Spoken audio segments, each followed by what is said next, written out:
Excuse me po! Nandito na naman po si Mike Enriquez. Nandito po ulit tayo sa Japan kung saan magluluto po tayo ng kaldereta. Kalderetang baka. Ito po ang mga ingredients. Pakita mo, cameraman. Bawang, sibuyas, patatas, carrots, bell pepper, rino, tomato sauce, ketchup, paminta, saging, hindi ang kasama. Ang saging ay akin. Ito po, papakita ko na po sa inyo. At ang pinaka-importante sa nilagang ay sa kalderetang baka ay, syempre, baka. Yan, pinakuluan ko na po ang baka. Una lang po ay mag-iinit po tayo. Yan po. Hanapin po natin ang mantika. Mag-iinit po tayo ng mantika.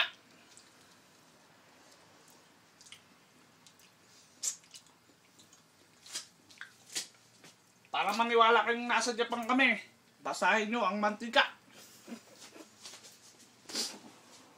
Yan na po. Pagkainit natin ng mantika, siyempre, sasalain muna natin ang baka.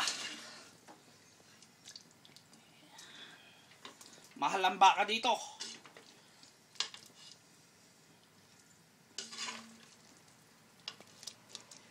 Salain natin ang baka, ha?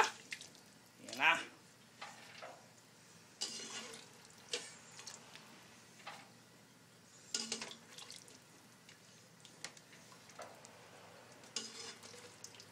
Medyo matagal eh. Dali lang.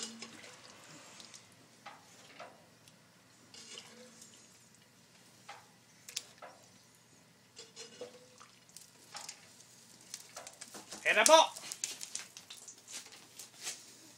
At igigisa natin po ang pinakamasarap na bawang. Yan na. Kumanda ka bawang. Ito na.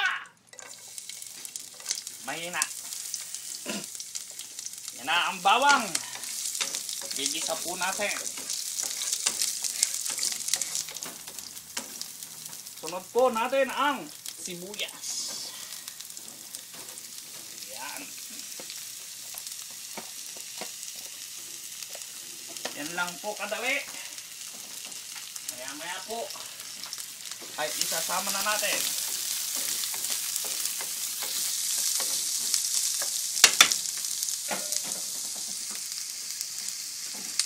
May natira po. Sayang.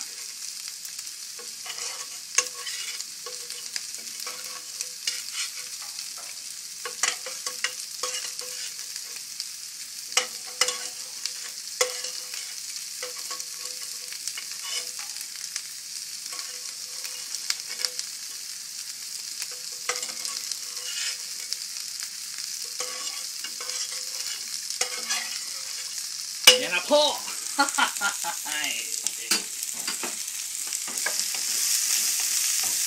Igigisa po natin ang baka. Okay na. Yan. Habang ginigisa po natin, lagyan po natin ng patis. Pampasarap. Yan. Sa English ay yan. Ano English niya ito? Cameraman, ano English ng patis? Fish. Fish. Fish water. Yung. At lalagyan po natin siya ng pamintang buo. Where's the paminta?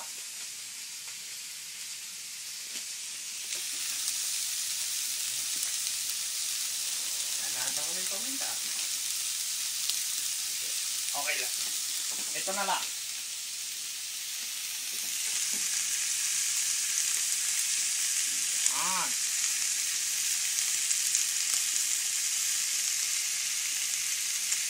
Tapos, haluin lang. Haluin lang po mga kaibigan. Hinahalo. Hinahalo. Hinahalo. Nasaan po ang ating takip?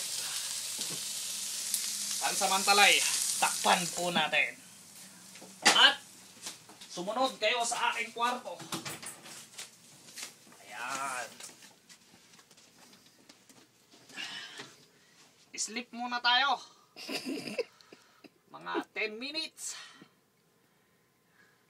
Diyan ko po ginaya. Magandang umaga po.